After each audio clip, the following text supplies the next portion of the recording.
وضاحت ایسے ہی لگ رہا ہے، کیونکہ بیسٹ گول کا ملنا، پھر اپنا ساتھ میں اس کا رویہ بہت بدلا ہوا ہے گڑھاپور صاحب کا وزیر اعلیٰ کرنوی کے، تو لگ تو رہا ہے کہ اب حالات وہ نہیں رہیں گے، کیونکہ آپ دیکھ رہے ہیں کہ ملک پر روز روز قرض چڑھ رہا ہے، دیکھیں بے روزگاری بڑھ رہی ہے، بیرونی سرمایہ کاری آ نہیں رہی، بلکہ میں سمجھتا ہوں کہ گزشتہ ہمیں تو دیکھیں ہمارے باب اختیار ایک بات کو سمجھتے نہیں ہیں، ہمیں تو بڑے انہوں نے استعماری قوتوں نے، بیرونی دنیا نے ہمیں تو ٹریڈنگ بھی لے آئے ہیں، جو کبھی آج سے جو 80 میں جنہوں نے 90 کی دہائی میں جنہوں نے 80 کی دہائی اور 90 کی دہائی میں جنہوں نے بہت ترقی کر لی صنعت میں، اپنی پروڈکشن آنی شروع ہو گئی تھی، ہم ٹیکسٹائل میں بہت آگے جا چکے تھے، ہماری اتنی بیوی دیکھیں فیصل آباد میں جگہ جگہ اسپننگ ملز لگ چکی تھی، پھر آپ ڈائنگ میں آ جائیں، آپ ویونگ میں آ جائیں،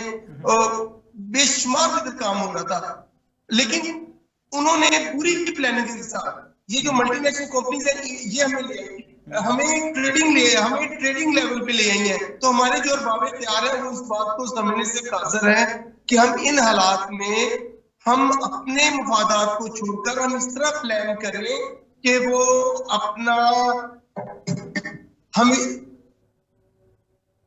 اس طرح پلان کریں کہ ہماری جو بہتری آ سکے، ہمارے ملک ترقی کر سکے، معاشی طور پر ہم مضبوط ہو سکیں، لیکن ہم تو اپنی لڑائی میں پڑے ہوئے ہیں، ہر کو اپنے مفادات کی کھیل رہا ہے، وہ سب کو بھول چکا ہے کہ ہم نے کیا کر، دیکھیں بنگلہ دیش ہم سے علیحدہ ہوا ہے آج کس مقام پر ہے، صرف اس کی بنیادی وجہ یہ کہ وہاں کے سیاستدانوں نے حب الوطنی کا مظاہرہ کیا، وہاں کی فوج نے، وہاں کے سیکورٹی اداروں نے ان کا ساتھ دیا، تو آج دیکھیں کس مقام پر ہے، اور اب ہمیں موقع ملا ہے کہ وہ ہماری طرف لوٹ رہا ہے، تو اب ہمیں اپنے ملک کے بھی حالات انہی طرح ٹھیک کر کے باقاعدہ جو یعنی سیاسی بازار کو according to the situation of the country, according to the opinion of the people اس کو adopt کرنا چاہیے۔ اچھا یاور عباس صاحب، جیسے کہ رانا صاحب نے فرمایا ہے کہ ہمیں جو ہے وہ عوام اور معاشی حالات کی طرف جو ہے وہ زیادہ دیکھنا ضروری ہے سیاست کی بجائے، لیکن اس ملک میں سیاسی استحکام کے بغیر معاشی استحکام کا خواب جو ہے وہ تو ادھورا ہی رہے گا۔ اگر ہم نے یہاں کوئی بھی استحکام لانا ہے تو اس کے لیے پہلے ہم نے سیاسی استحکام کو ہی بہتر بنانا پڑے گا، لیکن یہ جو سیاسی استحکام ہے وہ کہیں ہوتا ہوا دکھائی نہیں دیتا۔ کیوں کہ اب پی ٹی آئی نے جو مطالبات کیے ہیں، حکومت عام ایک جو نظر آ رہا ہے تاثر وہ یہ ہے کہ وہ مانتے ہوئے دکھائی نہیں دیتی۔ کیوں؟ جوڈیشل کمیشن کے بارے میں عام مسلم لیگ نون کی جو رہنما ہیں وہ بیان دیتے ہوئے نظر آ رہے ہیں کہ جوڈیشل کمیشن جو ہے وہ نہیں بنے گا۔ اب وہ کیوں نہیں بنے گا؟ یاور صاحب کیا بتانا پسند فرمائیں گے کہ جب مذاکرات شروع ہوئے ہیں تو حکومت کے جو حکمران ہیں وہ جانتے تھے، رہنما جانتے تھے کہ سب سے پہلا مطالبہ ہی جوڈیشل کمیشن کا آئے گا، تو جب یہ آئے گا تو پھر انہیں پتہ نہیں تھا تو کیوں نہیں مان رہے؟ اس میں کیا قباحت ہے کہ جوڈیشل کمیشن بنا کے مذاکرات کو توڑ چڑھایا جائے؟ جی بالکل، آپ نے بڑا اچھا سوال کیا ہے۔ یقیناً پاکستان کے اندر جب تک سیاسی استحکام نہیں آئے گا، نہ معاشی استحکام آ سکتا ہے اور نہ ہی ملک میں ریاست دہشت گردی کو کنٹرول کیا جا سکتا ہے۔ اس کے لیے بنیادی طور پر ہمیں تو نظریہ ضرورت کو دفن کرنے کی ضرورت ہے کہ ہم اپنی انا کو، ضد کو تمام بلا تفریق سیاستدان، ریاستی ادارے چھوڑ دیں اور اس ملک کے غریب عوام کا سوچیں، کیونکہ ریاستیں جو ہیں ان کا بنیادی فرض جو ہے وہ اپنے ملک کی عوام کی خوشحالی اور ملک کی تعمیر و ترقی ان کی فرسٹ پریورٹی ہونی چاہیے۔ لیکن بدقسمتی سے یہاں عوام کا کوئی خیال نہیں کر رہا، لوگ مہنگائی کی چکی میں پس رہے ہیں۔ آپ نے دیکھا ہوگا کہ جب عمران خان کا دور تھا تو اس وقت تمام اپوزیشن جماعتیں جو اب اقتدار میں ہیں پی ڈی ایم بنا کر تو انہوں نے مہنگائی مارچ جو ہے نا وہ کیا تھا اور یہ نعرہ لگایا تھا کہ ملک کے عوام جی مہنگائی کی چکی میں پس رہے ہیں اور اس وقت لوگوں کا جینا مشکل ہو گیا ہے، تو ہم مہنگائی کے خلاف آئے ہیں اس وقت ان کی چیک کریں کہ نعرے کیا تھے، اور ان کا خیال تھا کہ پیٹرول جو ہے وہ 70 پہ فی لیٹر سستا ہونا چاہیے جب 150 پہ تھا. باقی ہر چیز کی قیمتوں کا تعین کر رہے تھے کہ ہم اقتدار میں آئیں گے تو ہم آپ کو 50% ہر چیز کا ریٹ ڈسکاؤنٹ دیں گے. لیکن آپ نے دیکھا کہ پی ڈی ایم کا دور آیا تو مہنگائی جو ہے نا تاریخ کی بلند ترین سٹیج پہ گئی، اور پیٹرول آج بھی 260 کے قریب مل رہا ہے، اور یہ 150 پہ اس وقت شور مچا رہے تھے. تو ابھی دوسری بار اقتدار میں ملنے کے باوجود انہوں نے مہنگائی کو کنٹرول نہیں کیا بلکہ اور اوپر لے کے گئے ہیں، اور جتنے نعرے اور دعوے تھے وہ سارے کے سارے خواب درے کے درے رہ گئے. اور پھر ابھی آپ کے دوسرے سوال کی طرف آتے ہیں کہ جو مذاکرات ہو رہے ہیں اور جس کے اسٹیج پہ آپ بتا رہے ہیں کہ حکومت کو پتہ بھی تھا کہ ہم یہ مطالبات نہیں مانیں گے. میں سمجھتا ہوں کہ یہ مذاکرات ایک لالی پاپ ہے، ڈانگ ٹپاؤ پالیسی ہے. عوام کو ایک دھیان لگایا ہوا ہے کہ ہم مذاکرات کہتے ہیں، کسی طرح سے ہمیں ٹائم جو ہے نا وہ گین ہوتا رہے، زیادہ اقتدار کو طول دینے کے حربے ہیں. حالانکہ آپ نے دیکھا کہ پاکستان میں جتنے بھی جوڈیشل کمیشن بنے ہیں ان کا اثر کیا ہوا ہے. محترم کمیشن کی رپورٹ آج 50 سال گزرنے کے بعد بھی عوام تک منظر عام تک نہیں آئی، اور بڑے سارے جوڈیشل کمیشن بنے ہیں. یہاں محترمہ بے نظیر بھٹو جو سابق وزیر اعظم تھی ان کو قتل کر دیا گیا، ان کی پارٹی برسر اقتدار رہ چکی ہے. آج بھی ان کے میاں اسد علی زرداری صاحب پاکستان کے صدر ہیں، سندھ میں ان کی حکومت ہے، مرکز میں وہ الائنس میں ہے، لیکن اس کے باوجود کبھی کوئی رپورٹ منظر عام پہ آئی نہیں آئی. ابھی بھی بنا دیں جوڈیشل کمیشن، مذاکرات ختم 1 منٹ میں ہو سکتے ہیں، جوڈیشل کمیشن بنا دیں، وہ کام کرتا رہے، رپورٹ کب آئے گی کسی کو کوئی پتہ نہیں ہوگا. لیکن حقیقت میں سمجھتا ہوں یہ عوام کو اصل مسائل جو عوام کے مسائل ہیں ان سے توجہ ہٹانے کے لیے اس طرف لگایا ہوا ہے. کبھی مذاکرات، کبھی کوئی ایشو، کبھی کوئی ایشو. لیکن بالکل رانا صاحب کی بات ٹھیک ہے کہ عوام کی خوشحالی کے لیے جو کام کرنا چاہیے اس کے اوپر کوئی کام نہیں کر رہا.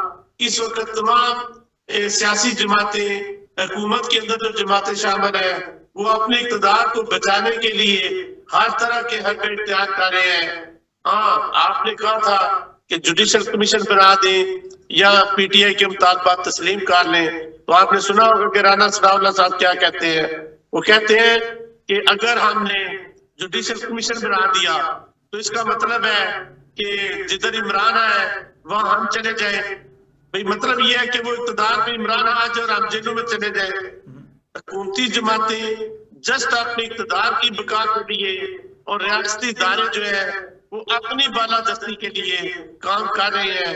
پی ٹی آئی جدوجہد لگی ہوئی ہے کہ ہم اس ملک میں اپنے اصول و ضوابط کے مطابق اقتدار حاصل کریں. لیکن اس سارے چکر میں اگر کوئی سب سے زیادہ نقصان اٹھا رہا ہے تو وہ عوام پاکستان ہے. ہمارے ریاستی اداروں کو، ہمارے سیاستدانوں کو یہ بڑے تحمل کے ساتھ سوچنا پڑے گا کہ ہماری اس جنگ میں عوام کے اوپر جو گزر رہی ہے اس کا اندازہ ہمیں کرنا چاہیے. اچھا، جہاں یاور صاحب کہہ رہے ہیں کہ عوام کی جو ہے وہ ترجیحات کو شامل کرنا چاہیے، عوام کی طرف دیکھنا چاہیے اور عوام کی پریشانیوں کا ازالہ کرنا چاہیے.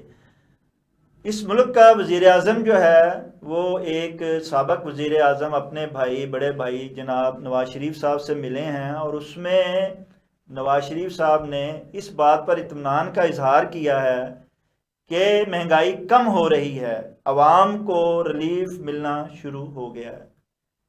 ان دونوں بھائیوں کو تو عوام جو ہے وہ پرسکون اور جو ہے وہ اچھے حالات میں دکھائی دیتے ہیں. جب ملک کے حکمرانوں کو عوام کے اچھے حالات دکھائی دیتے ہیں اور وہ پتہ نہیں کس عینک سے دیکھ رہے ہیں، اس اینک سے نہ تو عوام دیکھ پا رہی ہے، نہ ہی اپوزیشن دیکھ پا رہی ہے، لیکن وہ اس چیز کو دیکھ رہے ہیں کہ عوام کے حالات بہتر ہو رہے ہیں۔ کیا آپ سمجھتے ہیں کہ جو نواز شریف صاحب نے اطمینان کا اظہار کیا ہے، واقعی مہنگائی کم ہو رہی ہے اور یہ حکومت جو ہے وہ عوام کو ریلیف دینے کے لیے دن رات جو ہے وہ کوشاں ہیں اور انہوں نے اپنی نیندیں حرام کی ہوئی ہیں؟ جی رانا صاحب، میں پوچھتا ہوں کہ یہ اشرافیہ کا تو یہ مسئلہ یہی ہے جی کہ وہ بغیر سوچے سمجھے بات کر دیتے ہیں۔ ان کے پاس تو انبار ہیں دولت کے، ان کے لیے تو کچھ خریدنا، کچھ بیچنا، کچھ لینا ان کے لیے تو مسئلہ نہیں ہے۔ یہ تو غریب آدمی کی پرچیزنگ پار نہیں سوچتے، اس کی قوت خرید تو ختم ہوئی ہے۔ اور مجھے سمجھ نہیں آتی کہ جیسے میں سمجھتا ہوں کہ قوموں پر ایسے وقت آتے ہیں، لیکن یہ کام لیڈرز کا ہوتا ہے کہ وہ لیڈر حکمران خاص طور پر کہ وہ ان کو بتاتے ہیں کہ آپ نے اس سے کیسے نکلنا ہے، ان کو قائد سے کہ ان کو جھوٹ دھوکہ فریب میں رکھ کے نہیں۔ اگر آپ ان کو فریب میں رکھیں گے تو وہ شاید ایسی کوشش نہ کر سکیں جو جس سے ہم ترقی کر گامزن ہوں۔ ان کو تو چاہیے، ان کو سچی بات بتانی چاہیے کہ ہمارے حالات کیسے ہیں۔ مجھے نہیں سمجھ آ رہی، ان کا آپس میں کلیش بھی بڑا ہے نواز شریف کا، اور اوپر سے ان کو ان کی حکومت ٹھیک بھی کام کرتی نظر آ رہی ہے۔ آپ مجھے بتائیں انہی وجوہات کی بنا پہ، میں تو کہتا ہوں شاہ صاحب انہی وجوہات کی بنیاد پر آپ جو تشدد ہے پاکستانی معاشرے میں طاقت کے اظہار کا موقف بھی بنتا جا رہا ہے۔ آپ دیکھیں ان کی انہی باتوں نے اب ہمارے یہاں کیا ہے، نہ کوئی علم کی کوئی ویلیو ہے، نہ کوئی تربیت کی ویلیو ہے، نہ ہنر کی ویلیو ہے، نہ مہارت کی۔ اب یہاں پہ صرف دولت اور طاقت ہے، اور طاقت تشدد کی دولت میں آ رہی ہے۔ کوئی اس کو اس کا مطلب نام دیا انہوں نے، حکومت اپنے طور پہ کر رہی ہے، اپنے طور پہ کر رہی ہے۔ جو یہاں پہ بڑے بڑے میں سمجھتا ہوں کہ ادھر سے بنے ہوئے جن خود سے اپنے آپ کو طاقت دی ہے، اتنا سے لوگ عوام غریب عوام پہ کر رہے ہیں، اور جو ہمارے ریاستی ادارے ہیں وہ ملکی بقا کے نام پہ تشدد کر رہے ہیں۔ اب معاشرہ جو ہے بالکل شاید اور سامنے معاشرہ جو بہت کمزور ہو چکا ہے۔ اب ہم یقین مانیں، ابھی دیکھیے جو ریسنٹ رپورٹ آئی ہے کہ کتنے ہمارے ذہین لوگ جو کتنے لاکھ ہیں، 2 لاکھ کتنے ہیں جو جن کو ہم کہتے ہیں کہ وہ اسکلڈ لوگ ہیں، اسکلڈ لیبر ہے، جو وہ برین ڈرین ہو گئے موبائل میں چل گئی پچھلے سال میں۔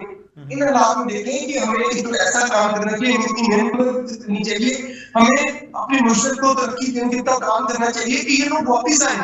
یہ صحیح لوگ پاکستان میں رہیں گے جو باقی وہ بھی واپس آئیں گے۔ انڈیا کا میں طلبہ قاسم کہیں دیکھ رہا تھا، کہتے ہیں میں مکہ گیا تو مکہ میں ایک انڈین کو نا انہوں نے فارغ کر دیا ہندو کو، اس نے جاب سے اور کہتے کوئی بات نہیں ہے، میں اپنے ملک میں جاؤں گا، وہاں پہ زیادہ روزگار ہے۔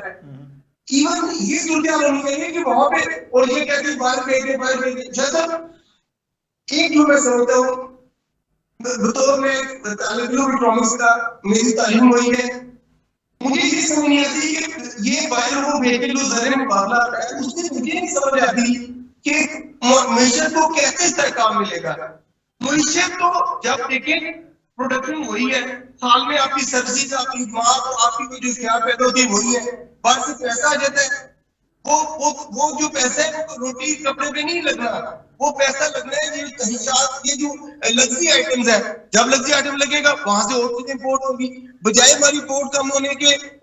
تو میں کہنے کا مطلب یہ کہ ہمیں اپنی پروڈکشن بنانی ہے، ہمیں اشیاء موجود اشیاء بنانے ہے، ہمیں سپلائی اور ڈیمانڈ کو بیلنس کرنا ہے۔ صرف ہمیں ڈیمانڈ نہیں بڑھانی، ہمیں سپلائی بھی پیدا کرنی ہے، پروڈکشن پیدا کرنی ہے۔ تو اس سے مان لے یہ صرف اپنی لڑائی میں پڑے۔ دیکھیں آپ ناظرین، جب تک جو ہے حکمران جو ہے وہ عوام کی طرف نہیں دیکھیں گے، عوام کے مسائل کو جو ہے وہ اہمیت نہیں دیں گے، عوام کی ترجیحات کو اپنی میں شامل نہیں کریں گے، اور عوام کو اور اس ملک کا نہیں سوچیں گے یہاں کیسے جو ہے حالات بہتر ہو سکتے ہیں اور کیسے فضائیں جو ہیں وہ بدل سکتی ہیں، یہ خیالات کا سلسلہ یوں ہی جاری رہے گا، لیکن ایک چھوٹے سے بریک کے بعد آپ ہمارے ساتھ رہیے۔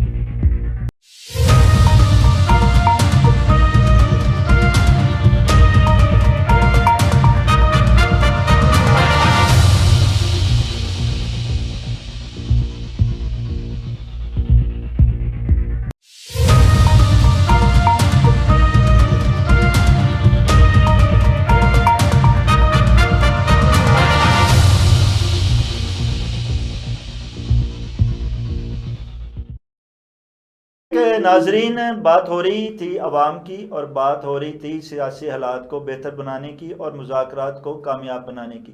یہ مذاکرات کیسے کامیاب ہو سکتے ہیں جبکہ حکمرانوں کا ایجنڈا ایک ہی ہو, اور وہ ایجنڈا یہ ہے کہ ہمیں اور اس نظام کو اسی طرح چلنے دیا جائے. یہ نظام کے چلنے کی ان کو گارنٹی مل جائے تو مذاکرات صبح ہی کامیاب ہو سکتے ہیں. ہم اس بارے میں اپنے مہمان گرامی سے پوچھتے ہیں. یاور عباس صاحب, مذاکرات کا کامیابی کا سارے ہی عوام بھی باشعور ہے, جانتے ہیں کہ ایک ہی ایجنڈا ہے, اور وہ ایجنڈا یہ ہے کہ آپ لوگ ہمیں چلنے دیں, ہمیں اقتدار میں رہنے دیں, ہمیں اپنی ٹرم پوری کرنے دیں, اور ٹرم پوری ہونے کے بعد جب آئندہ الیکشن ہو تو پھر دیکھا جائے گا. اس چیز پر اور اس ایجنڈے پر اپوزیشن کیسے جو ہے وہ ایگری ہو سکتی ہے؟ کیا آپ سمجھتے ہیں کہ اپوزیشن جو ہے اس ایجنڈے پہ ایگری ہو جائے گی اور اپنے آپ کو اس سختی سے نکال پائے گی اور دوبارہ جو ہے وہ سیاسی سٹریم میں آ پائے گی؟ میں جس سب سے پہلے آپ کے پچھلے سوال کے اوپر نا جو رانا صاحب سے آپ نے سوال کیا تھا کہ سابق وزیر اعظم مسلم لیگ نون کے قائد میاں نواز شریف اور میاں شہباز شریف کو تو بڑی خوشحالی نظر آ رہی ہے. ایک جملے میں اس کو رسپونڈ کرنا چاہوں گا کہ دیکھیں جی واقعی ان کی کوئی اینک اور ہے جہاں ان کو خوشحالی نظر آتی ہے, لیکن یہ افسوس کا مقام ہے کہ پاکستان میں آئے روز نوجوان نسل جو ہے وہ یورپ کے سہانے خواب دیکھتے ہوئے کشتیوں میں ڈوب رہے ہیں. ابھی ریسنٹلی اسی ہفتے مراکش کے اندر جو پاکستانی نوجوانوں کے ساتھ جو کچھ ہوا ہے, ایک اور کشتی ڈوب گئی ہے جی. ہر روز ہر ہفتے یاور صاحب ایک کشتی ڈوب رہی ہے. جی بالکل, یہ مراکش کے سانہ میں یہ دو نوجوان جو ہے نا یہ میرے محلے کے تھے, گرد و نواز سے تھے, قریبی تھے. تو آپ یقین جانیں کہ ان کے گھروں میں پورے علاقہ میں جو خبر سن کر قرآن بچا ہوا ہے اس کو ہم بیان نہیں کر سکتے. لیکن یہ قرآن یاور صاحب یہ قرآن کی آواز جو ہے وہ حکمرانوں کے کانوں تک اتنی ہی پہنچتی ہے جس میں وہ مذمت کرتے ہیں, افسوس کرتے ہیں, اور اس کے بعد انکوائری کا حکم نامہ اعلان جاری کر دیتے ہیں, اور اس کے بعد پھر جو ہے وہ یہ اعلان کر دیتے ہیں کہ ہم سختی سے جو ہے اس کا تدارک کریں گے اور جو ہے ان کی انسانی سمگلنگ کرنے والوں کی جو ہے جائیدادیں ضبط کریں گے اور ان کے جو ہے وہ کلا کما کریں گے. لیکن یہ مافیا جو ہے وہ جو ان کے آس پاس ایم پی اور ایم این ایز بیٹھے ہیں ان کی پشپناہی میں چل رہا ہے, اس کا تو کوئی خیال ہی نہیں کرتا, نہ اسے ان پر ہاتھ ڈالتا ہے. بالکل ایسی بات ہے کہ اگر ملک میں خوشحالی ہو, روزگار ہو, تو نوجوان نسل جو ہماری ہے وہ اپنی جان ہتھیلی پہ رکھ کے تو اس طرح یورپ کی رستوں پہ اپنی جانوں کے نذرانے پیش نہ کرے. اپنے ملک میں رہتے ہوئے لوگ کام کریں اور ان کو یقین ہو کہ یہاں ہمارا تحفظ بھی ہوگا, ہمارا فیوچر بھی سیکیور ہوگا. تو ایسا کوئی مسئلہ نہیں ہے. اور دوسرے نمبر پہ کہ جب اگر اتنی تیزی سے نوجوان نسل اگر کوئی جانا چاہتی ہے تو حکومت کوئی ایسا رستہ اختیار کرے کہ یہ لوگ غیر قانونی طریقے سے جانے کی بجائے قانونی طریقہ اختیار کرتے ہوئے ویزے لگوا کے حکومت ویزا کی پالیسیاں ان ملکوں کے ساتھ مذاکرات کرے لیبر ایکٹ کے تحت, اور جو ہماری لیبر ڈپارٹمنٹ ہے, وزارت ہے, وہ ایسے کوئی اقدامات اٹھائے. یہ تو ایک جواب تھا کہ خوشحالی دیکھنے کا. اب میں آتا ہوں کہ آپ کے دوسرے سوال کی طرف کہ مذاکرات حکومت کیوں کامیاب نہیں کرنا چاہتی. بالکل آپ کی بات بڑی ویلڈ ہے. دیکھیں میں نے تو پہلے کہا کہ یہ حکومت جو ہے یہ چاہتی ہے کہ اپنے اقتدار کو طول دینے کے لیے تھوڑی سی بات اسی طرح آگے بڑھتی رہے, نہ حل ہو. یعنی گدھا جو ہے وہ کنویں کے اندر لٹکا رہے, جب تک وہ پانی جتنا مرضی نکالتے جائے کنواں پاک نہیں ہوگا. جب تک آپ نے اس گدھے کو باہر نہیں نکالنا تب تک مسئلہ حل نہیں ہونا. یہ مذاکرات آپ کہتے ہیں کہ کس طرح پی ٹی آئی ان کے اس طرح کے مطالبات مان لے کہ اسی سسٹم کو آگے چلتے رہنے دینے سے. آپ دیکھیں جی جو آئین قانون کا حلیہ نظریہ ضرورت کے تحت بدلا گیا ہے, جس طرح سپریم کورٹ کے ججوں کے چیف جسٹس کو